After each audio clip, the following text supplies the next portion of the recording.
Welcome to Richplanet TV. I'm Richard D. Hall. Anyone tuning in today to watch the third programme with Andrew Johnson about Mars, we've put that show back a few weeks just to put out some new material about King Arthur.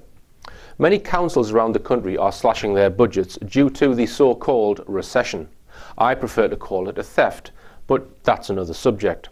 As part of cost-saving exercises, it has been reported recently that a small island in the Bristol Channel known as Flatholme may be sold off by Cardiff City Council. The island is currently part of St Mary's Parish, which is a church in Cardiff.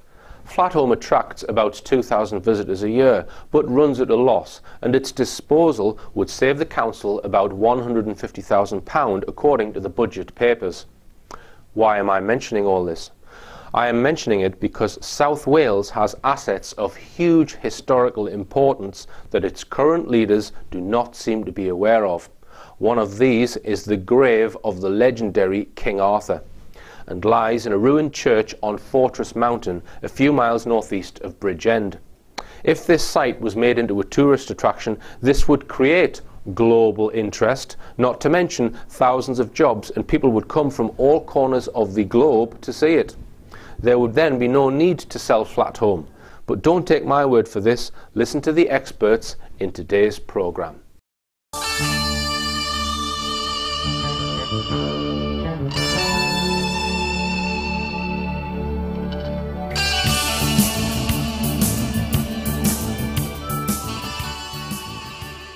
I'm reporting today on a fresh, new insight into historical research which places the legendary King Arthur in Wales.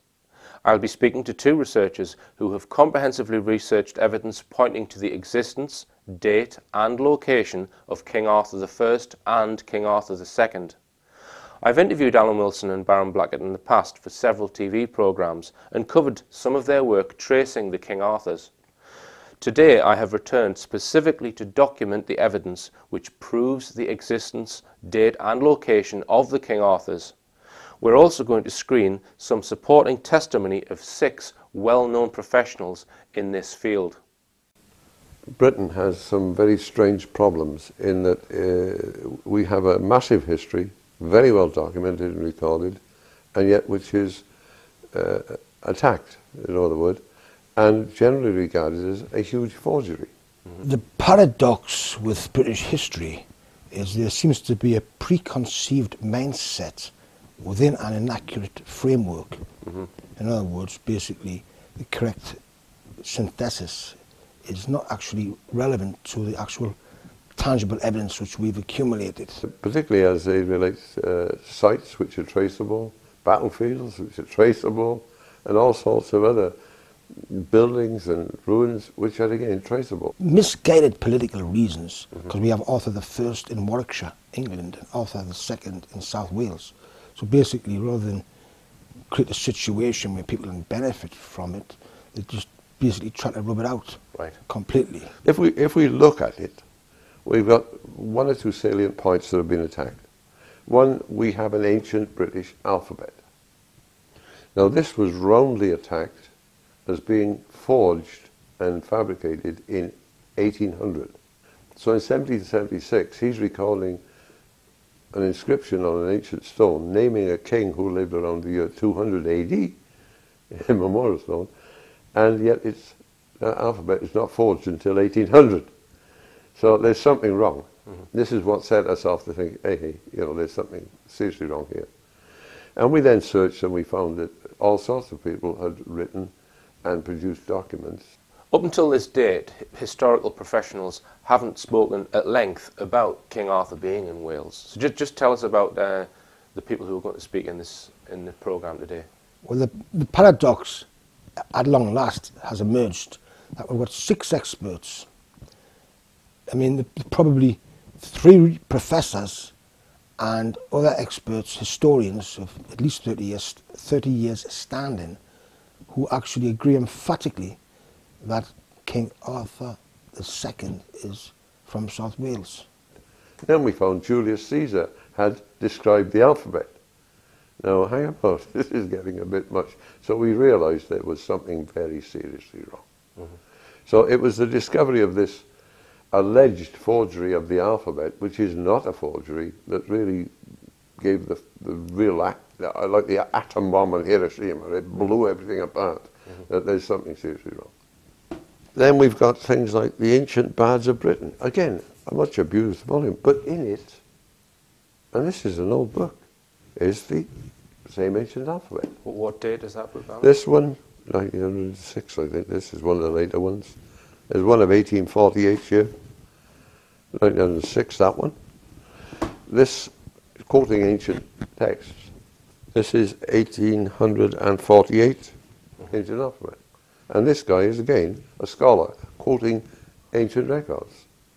Now, why they've got away with this allegation that was only made around 1936? Well, these historical professionals sadly have come quite a bit late, but it's self-explanatory what they say. Okay, well, let's take a look at it. In the scintilla of history that remains to us, a name appeared, and the name was Arthur. In the Nennius Miscellany, in the Ashmolean Museum, there are many things said about this hero figure. Only once had this hero figure been mentioned before, but that was unfortunately for everybody in Welsh. In the poem The Gododdin, in which the beautiful phrase, sinister, chilling phrase of Gochorau brain di ar vir caer nibo evarthir. The ravens of the castle walls were glutted, though he was not Arthur. The first existence of the name in the 6th century poem. This identifies the time, the place, and the potential hero. Well, I'm surprised that there isn't a lot more support for developing the Arthurian legends in relation to Wales from the main quangos, essentially, that are out there, because it really is in our interest to raise the profile, because even if the geography is contracted, it is still related to the Welsh nation and its heritage. And that, I think, is the key. You know, Arthur is part of our heritage. There is so much evidence for placing him in southeast Wales. It really is amazing that this idea hasn't been accepted. Well, I've never had any doubts that Arthur was a Welshman. I mean, in those days, yes, we would have said ancient Britons or Celts, but no doubts at all. And his power base would have been in what we call today Monmouth, by the Severn there. And, you know, that's where the legend grew and that's where the legend developed. And when we celebrate that fact, certainly with people from abroad, you have to mention, of course, the Glastonbury and all the lies and the frauds that went on there when they hijacked Wales. What's good now is, if you like, that the Welsh people are claiming Arthur back to Wales and for Wales. And I think that's very important at this time in our history. I've been working in this part of the world in tourism for over 20 years. And when I first arrived, there were some voices telling me, you know, Arthur's the big story here. And I was surprised, I suppose, that with all the claims the region had, why people weren't making more of it. And I think it's a combination of things. There's, I guess, a kind of organisational inertia to some extent, that everybody knew that Arthur came from South East Wales. There was no disputing it as far as, if you like, the folk memory was concerned. But it was just one of those things. It was just yet another story from Wales. And there were plenty of other things, and there were plenty of physical evidence of other things that were being exploited at the time. So I think it was probably a combination of events. And I suppose to some extent people felt maybe we'd missed the boat.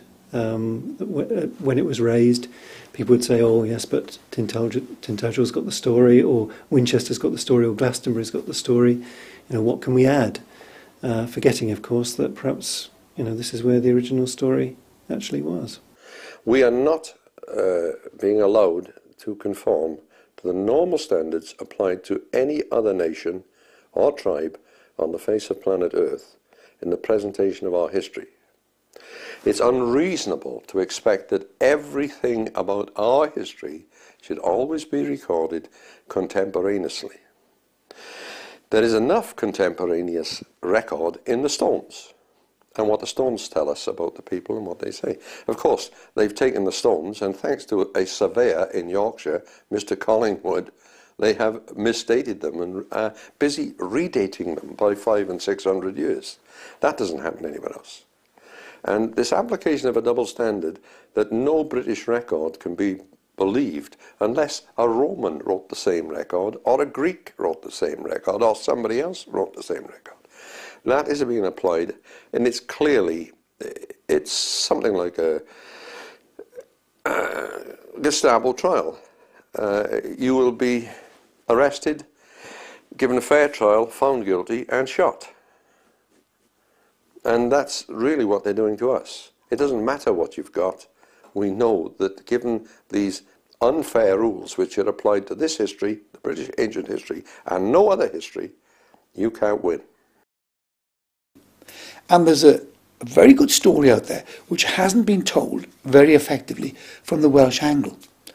And I think if we could tell that story effectively from the Welsh angle, we'd have a lot of people now living in America, now living in Australia, parts really, I suppose, of the old empire and the Welsh diaspora, who would be very interested in visiting Wales, perhaps coming over to Wales for different reasons, but thinking, well, or coming over to the UK for different reasons, but thinking, oh, this would be a good opportunity to visit Wales, to check out some of these very interesting Arthurian legends. And we need desperately to tell those stories.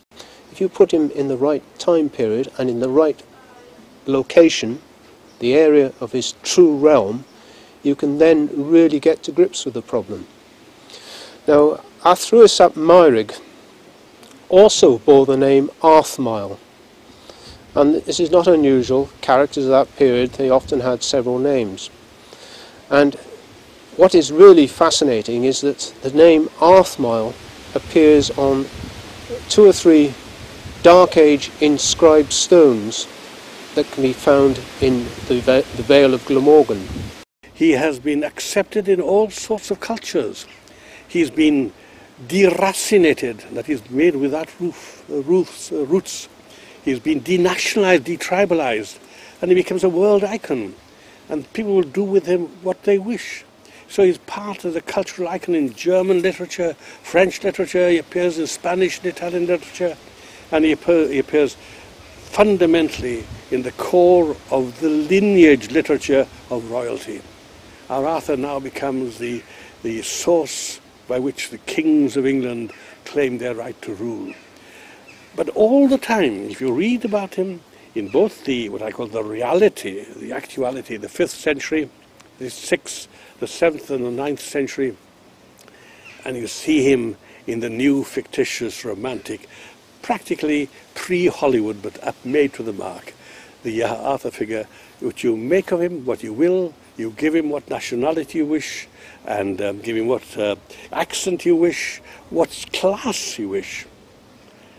But we, the Welsh who created him, have been denied him by the fact that he's so valuable as an icon, an attractive popular figure, a figure for touristic usage, that the world has him. And all I wish is that we claim him back. We go back into the literature, the early Welsh literature, identify him for what he is, and go into the early Latin literature, and then of course go into Geoffrey of Monmouth, who gave him the mark, having translated earlier books of course, mark of the Arthur we know, which is part of the romantic history of the world. We'll find there's a very interesting reference to him in the Brutes of England. And you've got to remember that up until modern times, this would have been generally firmly believed as authentic history. So in chapter 79, it's telling how King Arthur is over in France, Brittany area. And it's on about the Easter time. And it says, and when King Arthur had thus his knights feasted at April after next sowing, sowing being springtime, he came again into Britain, his own land, and after at Whitsuntide next sowing, by counsel of his barons, he would be crowned King of Glamorgan.